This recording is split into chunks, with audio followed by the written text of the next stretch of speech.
Hola, buenos días. Bienvenidos al proyecto EPG Patsala de Español. Me llamo Carlos Izquierdo Tobías y soy exprofesor visitante de Jamia Millia Islamia en Nueva Delhi. Ahora nos encontramos en el módulo 9 del paper Introducción al cine español sobre el gran realizador Luis Buñuel. Luis Buñuel fue uno de los artistas más influyentes del siglo XX. Su extensa y variada filmografía está plagada de historias nada convencionales y de imágenes que se han convertido en iconos del cine, como el paralelismo entre la nube cortando la luna y la navaja cortando el ojo de una mujer. Desde sus inicios como cineasta con Un perro andaluz y La edad de oro, el aragonés demostró una personalidad única y un profundo sentido crítico de la realidad social, algo que pervivió hasta sus últimas obras. Algunos de sus temas recurrentes son la religión, el fetichismo y la entomología. Ya en su madurez reconocería que los autores que más habían influido en su visión del mundo eran el filósofo y revolucionario alemán Friedrich Engels, coautor junto con Karl Marx de obras base del socialismo, comunismo y movimiento sindical, el escritor y filósofo francés Marqués de Sade, cuyos temas recurrentes son un profundo ateísmo, la descripción de parafilias y actos de violencia, y el escritor y entomólogo francés Jean-Henri Casimir Fabre.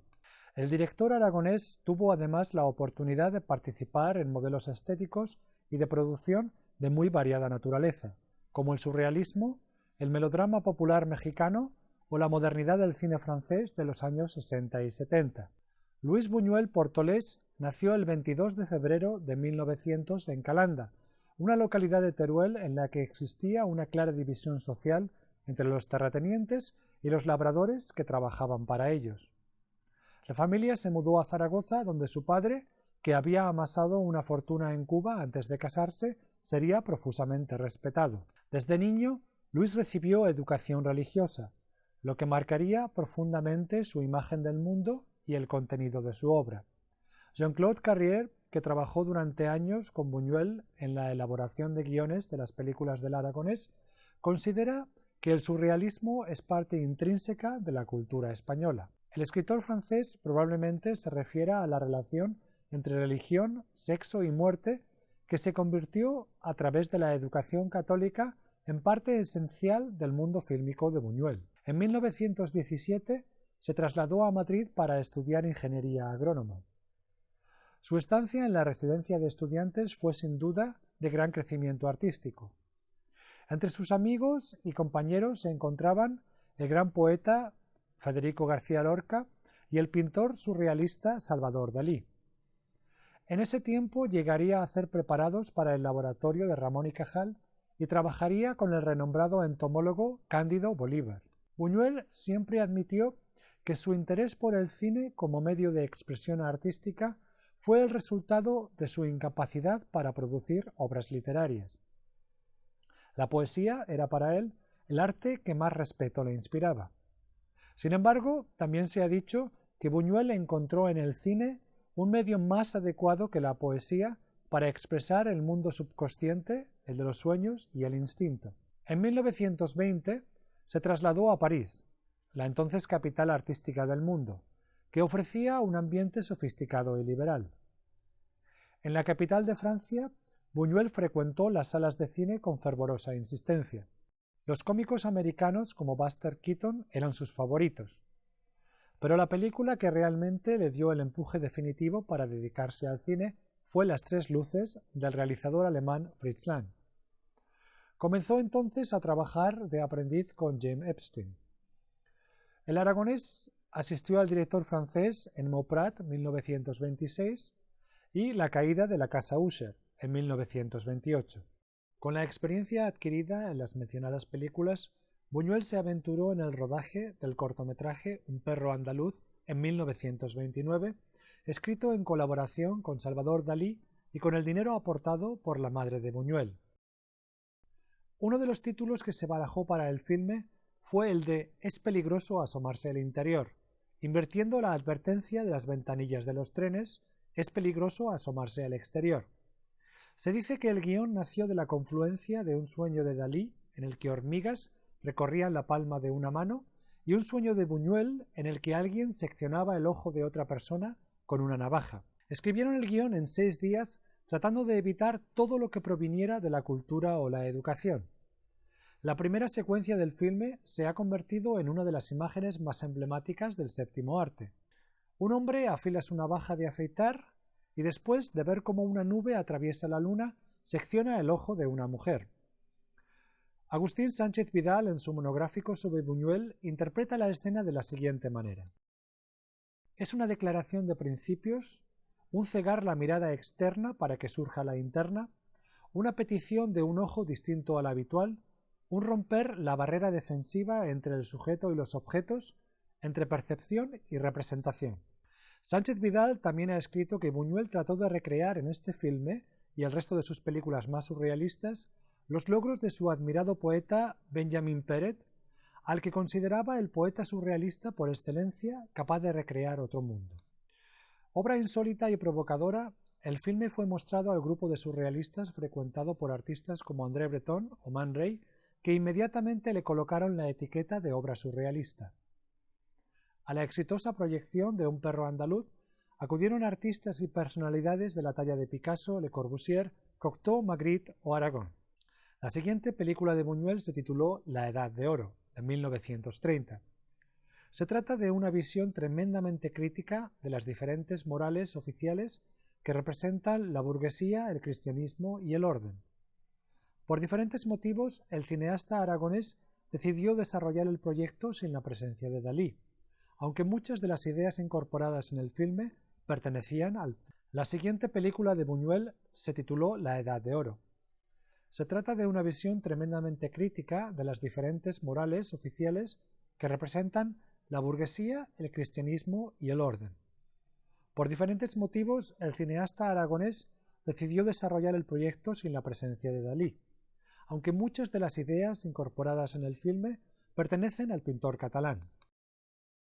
La Edad de Oro contó con el mecenazgo del vizconde de Aurit, un apasionado del arte de vanguardia que aportó 700.000 francos. Su esposa, para regocijo de Buñuel, era descendiente del marqués de Sade por vía materna. La película comienza como un documental sobre escorpiones para luego extender el estilo objetivo de tal género a una disección crítica de la sociedad tradicional, de la moral judeocristiana, los valores burgueses y la autoridad. La película se estrenó en el Estudio 28, seguida de un asalto de grupos de ultraderecha que destrozaron cuadros expuestos en el vestíbulo de la sala de cine y el efusivo rechazo de la prensa conservadora que logró que la película se prohibiera durante más de medio siglo. Para entonces Buñuel ya se había embarcado en un viaje que le llevaría a Nueva York y Hollywood. La productora norteamericana Metro-Goldwyn-Mayer lo reclamó en calidad de observador para familiarizarse con el sistema de producción americano. Buñuel recuerda la fascinación que le produjo Nueva York y su viaje en tren hasta Los Ángeles a través del país. Sin embargo, el aragonés no encajaría en la maquinaria hollywoodiense. Las Urdes, Tierra sin pan, fue rodada en 1932 y está basada en una tesis doctoral del director de la Casa de Velázquez, el francés Maurice Legendre, que había estudiado la región extremeña de las Urdes durante casi 20 años. El documental muestra con un realismo inesperado, en un realizador que hasta ahora era considerado un surrealista, la paupérrima región de las Urdes, azotada por una miseria extrema y anclada hasta lo inverosímil en el pasado. El filme muestra no solo las consecuencias del hambre y la enfermedad, sino la degradación moral de los habitantes de tal área, con por ejemplo escenas de decapitaciones de gallos. Las Urdes no solo fue prohibida por la Segunda República, sino que recibió además numerosas críticas por parte de documentalistas como Pío Caro Baroja, que denunció la manipulación de datos e imágenes por parte de Buñuel en busca de efectismo y la exotización de los habitantes de la zona. Si bien es cierto que el aragonés construía las imágenes para la cámara, muchos han valorado la calidad cinematográfica de la cinta, como el renombrado documentalista americano Robert Flaherty. El final de la Guerra Civil Española le sorprende en Los Ángeles, pronto comienza a trabajar en el Museo de Arte Moderno de Nueva York y en 1941 el final de la Guerra Civil Española le sorprende en Los Ángeles. Pronto comienza a trabajar en el Museo de Arte Moderno de Nueva York y entre 1941 y 1943 desarrolla su labor como supervisor y jefe de montaje de documentales para la Coordinación de Asuntos Interamericanos bajo el patrocinio de Nelson Rockefeller. El clima antiizquierda de la caza de brujas dificultó paulatinamente su estancia en Estados Unidos. Parecía que algunos no habían olvidado que Buñuel había sido el autor de La Edad de Oro.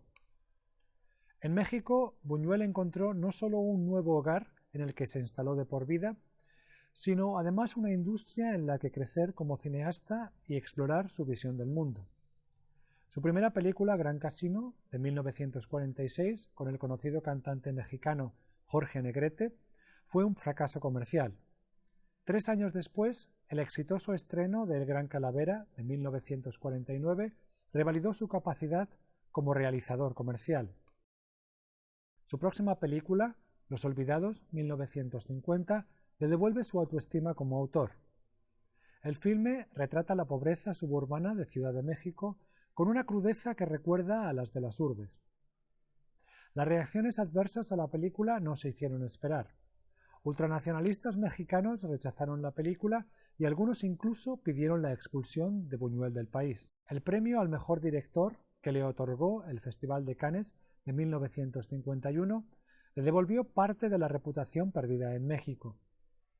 Cabe destacar el apoyo que el filme recibió por parte de Octavio Paz, que trabajó como comisionado del gobierno mexicano para el festival. Los Olvidados fue la segunda película, después de Metrópolis, de Fritz Lang, de 1927, reconocida por la UNESCO como Memoria del Mundo. En Los Olvidados, Buñuel creó una obra que se desarrolla en 2 planos. Uno es el realista, cercano al documental, que revela el profundo conocimiento que el aragonés tenía de Ciudad de México y de la situación de los niños abandonados en la urbe. El otro se refiere a lo subliminal y descansa sobre imágenes y metáforas concretas como la ausencia del padre, el permanente conflicto edípico, la inquietante presencia de las gallinas, la brutal repetición de los brazos que suben y bajan golpeando con palos y piedras, la música a menudo tortuosa.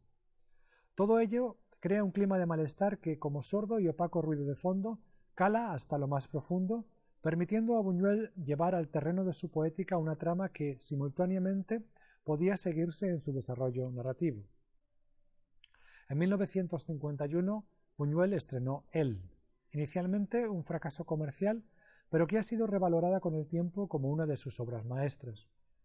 Se trata de una cinta sobre los celos patológicos de Francisco Galván, un joven soltero obsesionado con la novia de su amigo, el ingeniero Raúl. Basada en una novela de Mercedes Pinto, la historia hace un retrato memorable de un psicótico paranoide. El gran psicoanalista francés Jacques Lacan solía mostrar la película en sus seminarios como ejemplo de la paranoia.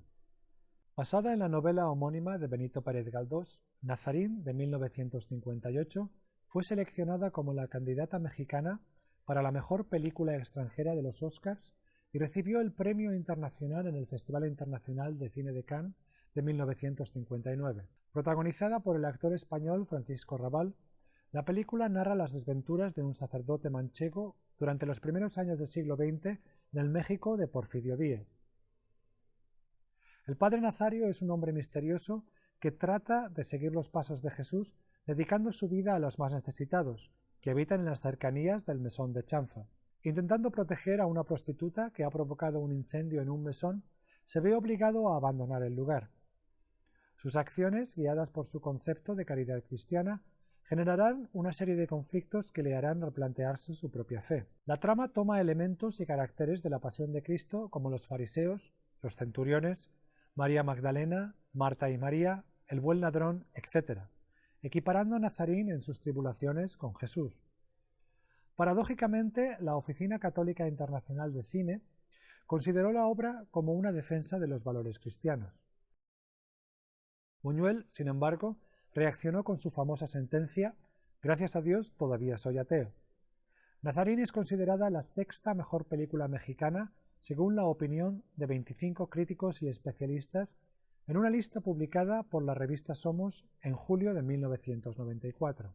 Buñuel regresó entonces a España para el rodaje de Viridiana, 1961, protagonizada por Silvia Pinal, Francisco Rabal Buñuel regresó entonces a España para el rodaje de Viridiana, 1961, protagonizada por Silvia Pinal, Francisco Rabal y Fernando Rey, y basada en la novela Alma de su admirado Benito Pérez Galdós. Viridiana cuenta la historia de una novicia de mismo nombre que antes de tomar los hábitos visita a su tío don Jaime. El extraordinario parecido de Viridiana con la difunta esposa de don Jaime hace que éste se obsesione con la novicia e intente convencerla de casarse con él. Ante las negativas de la joven, don Jaime le miente diciéndole que la ha poseído mientras dormía. Viridiana decide abandonar la casa, pero el suicidio de su tío la impulsa a quedarse en la mansión, practicando la caridad cristiana con los vagabundos del lugar. La llegada del hijo de don Jaime, Jorge, generará un conflicto en la mansión. Este quiere poner la hacienda a producir y echar a los vagabundos.